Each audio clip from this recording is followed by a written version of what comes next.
Alcohol is linked to cancer. In early 2025, the US Surgeon General released a statement outlining how alcohol is directly linked to cancer. In this video, I'm outlining exactly what you need to know and how you can guide your alcohol use or your sobriety after cancer. Alcohol is a well-established, preventable cause of cancer, yet many people do not realize that there is a direct link between alcohol and cancer. Only about 45% of people in the US actually understand that alcohol is linked to cancer. And although this information is not new, the US Surgeon General is calling for more widespread information so people understand the risk. About 6 in 10 adults in the US drink alcohol daily, but only 45% know that it's linked to cancer. Okay, but what exactly is the risk? And what does this mean for you as a cancer survivor or someone who's trying to prevent cancer? In this video, I'm sitting down with Dr. Mark Morris, PhD in nutrition, expert nutrition coach, and my husband. We're having a practical and candid conversation about what this new warning means and how you can practically navigate your alcohol use or if you should avoid alcohol altogether. Okay, let's dig in. All right, we've never done this before. I know. Video, the two of us. How exciting is that? It is. Yeah, I'm excited to have you on my YouTube channel and likewise. Thanks. Okay, so there's a recent report from the US Surgeon General's office about alcohol and cancer risk. So I want to know, number one, your thoughts on that, but also coming from nutrition coaching space where we always kind of viewed alcohol as cultural, obviously something that we enjoy, not necessarily bad in a body composition perspective, but this is obviously different news. So tell me a little bit more about alcohol and cancer risk. So I think when we think about alcohol and cancer, we have to step back because even as from a societal or cultural perspective, there's been a huge shift over the last even 5 years.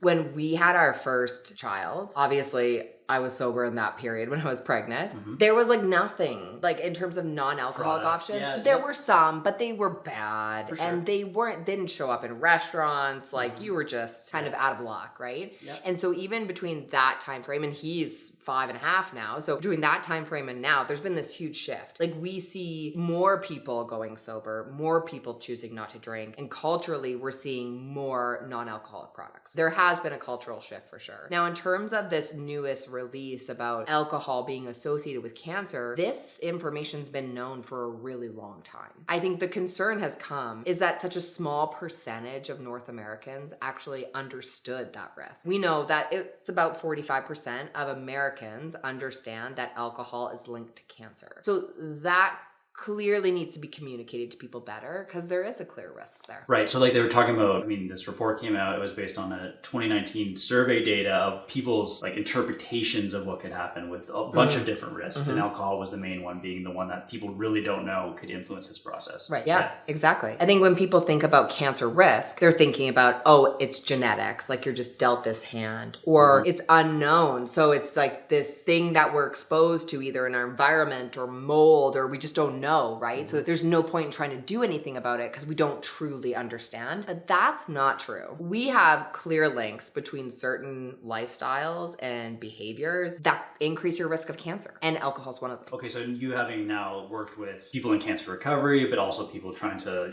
make sure that they don't get this disease, what would you tell them in terms of like how to navigate this now? Like, is there any acceptable amount of alcohol that you should be consuming? The short answer is no, right? The short answer is no. But I'm not a very extreme person in how I live my life, and I'm not an extreme person in how I coach or counsel my patients. So the approach that I would take is that this is like a gradient. This is like a dimmer switch. It's not a light switch. So if you're at a place where you're like, I don't think I can be totally sober, I don't think that's realistically the path for me, then let's talk about reducing your alcohol intake. Because we've got good literature to also show certain amounts of alcohol consumption per week associated with different risk levels. So we know more alcohol equals higher risk of cancer, less alcohol equals less risk of cancer, and it doesn't have to be black or white. It can be in between. Now, ideally, you don't drink. That's the ideal, right? If you wanted to do everything in your power, you don't drink alcohol. There's really no health benefits to drinking alcohol, and there's only risk. So that's the ideal. But if you can't get there, then let's find someplace in the middle. Yeah, that makes sense. The one thing you mentioned the word risk,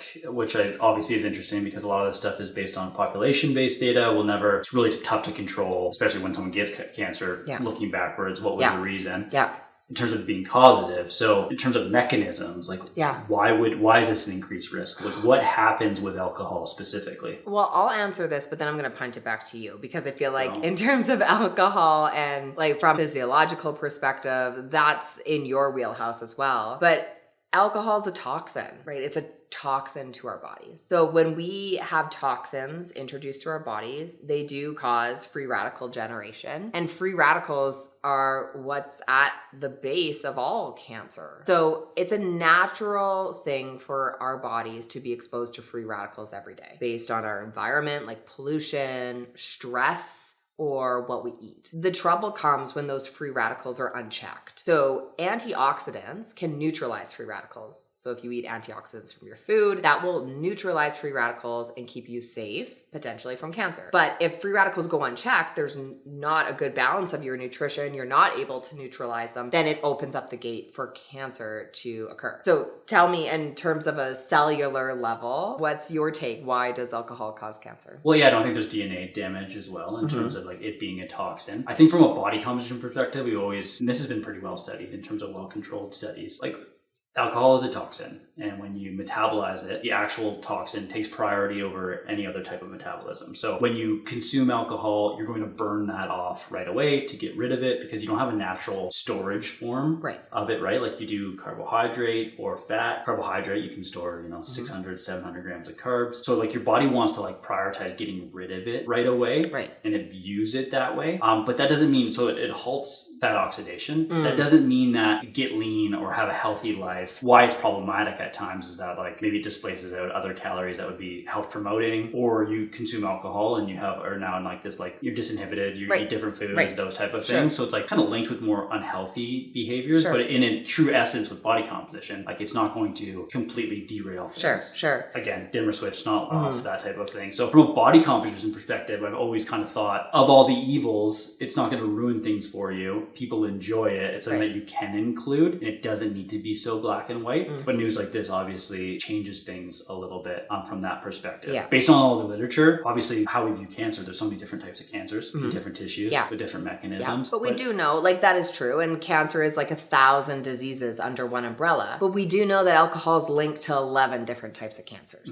So, and the major types of cancers that, majority of people are being influenced by. So breast cancer, like that's a huge one. It's linked to breast cancer. So it's not just like, these arbitrary or rare types of cancers. These are major types of cancers people are being diagnosed with. Well, I guess so. Just mechanistically, I'm not entirely sure. Is it like this DNA thing? Is it antioxidants, or is it like hormonal implications with some of those type cancers? I think they're looking at all of those. I think that's important to understand too, because we've known that as well for a long time, that in terms of alcohol, it does have hormonal implications. So if you have a hormonally driven cancer, whether that's breast cancer or other type, then alcohol could be contributing to your hormones, which could then also increase your risk of cancer. So from that perspective, with people with hormonal driven cancers, it becomes a bit of a double-edged sword. The one thing I was going to ask you too about, and this kind of plays into both of our strengths and focuses and that type of thing. Within the report, it wasn't just alcohol. It was other things and lifestyle related things that will influence your risk of disease. What else do people need to know in terms of not just alcohol? What else should you be managing or avoiding or trying to do to stay healthy? Love this question, because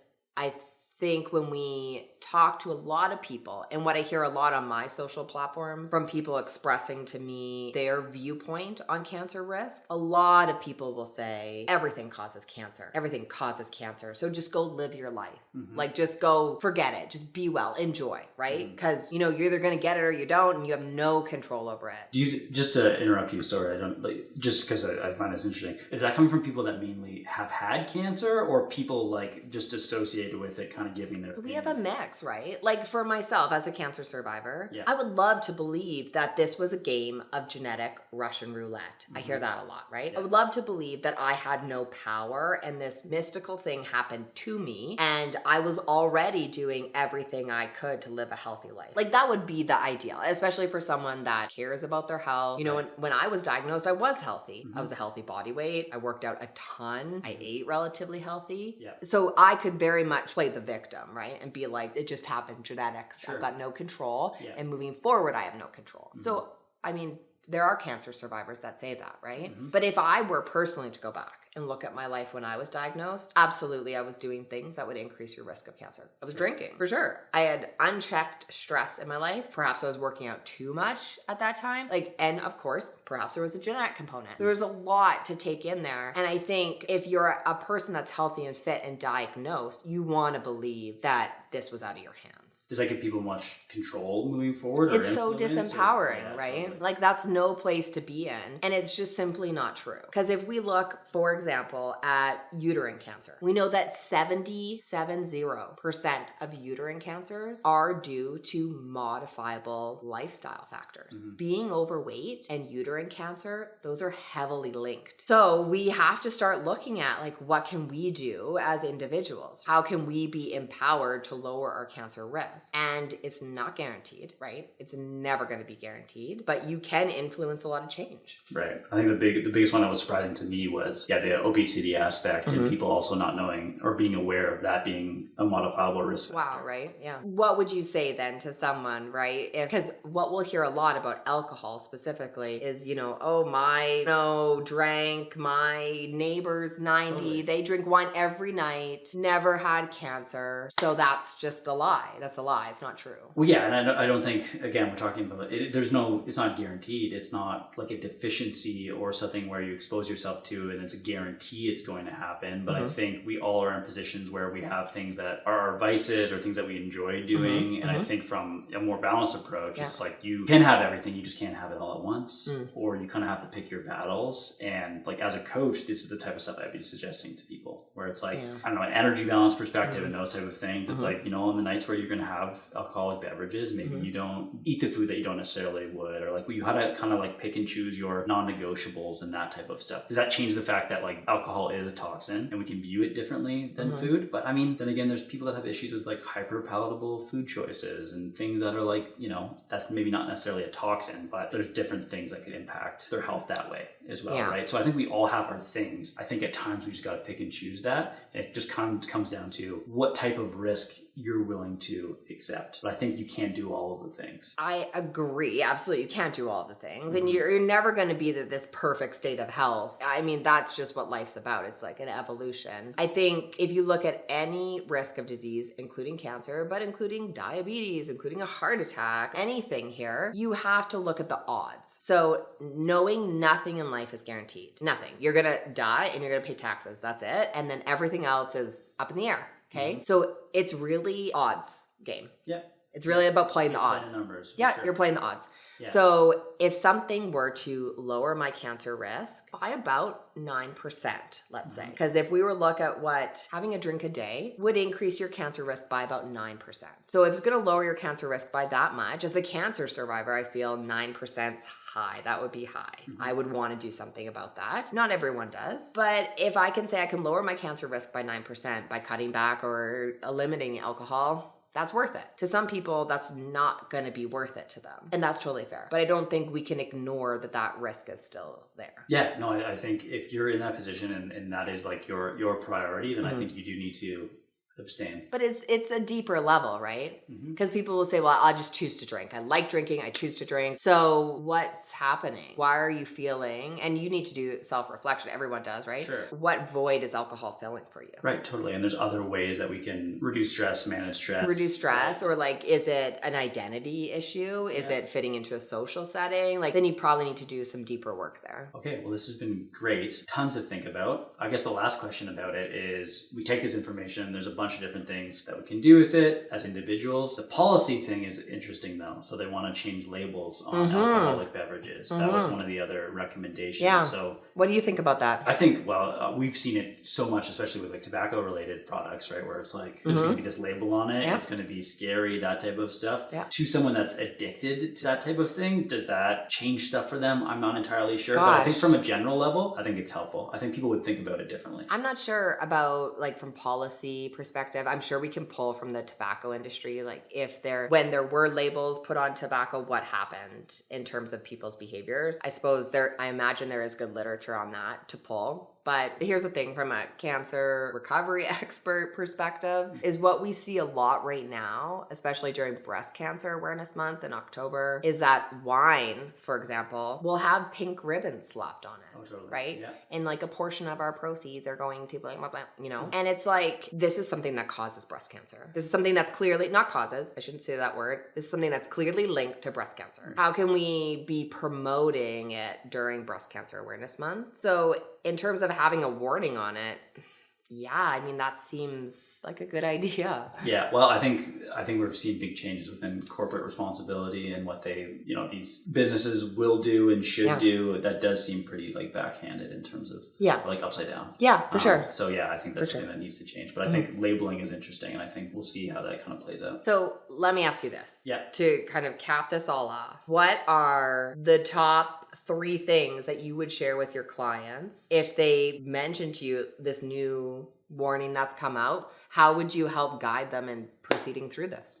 Previously, I would have been focused on alcohol not so much as a toxin, but more as what can we do to manage additional calories. Yeah. So my advice would be around drinking clear spirits and light beer and dry wine and that type of stuff. So that would be more, limiting the energy from that type of stuff. Now I think I'd probably caution more on the quantity of beverages as opposed to that. Obviously those two are they're linked. You can't just consume as much low calorie beverages because you're still going to get it. But I probably would say, minimizing your alcohol consumption to 1 to 2 drinks while you're doing it, as opposed to just managing calories and making it work. 1 to 2 drinks in what time span? I would say per day, with the intent of it being people I'm working with typically aren't going to be doing that every day, which I think from a population based level, that's the intent of that. But I think I'm saying if you're going to choose to drink, try to limit it to no more than 2 drinks. Yep. That's probably what I would say. Yep. And that's coming from trying to manage the overall toxin load versus the calories. So that's probably the biggest thing for me would change. It's less about how to manage calories and more about how can we manage alcohol and Yeah, love it. Okay, so now that you know about alcohol and cancer, the next thing you need to know about is how you can take control and power through your food. The foods you eat can lower your risk of cancer. There's a lot of power in your hands to include strategic foods to actively lower your risk. Here's exactly what you need to know. Click the link here and I'll see you in the next video.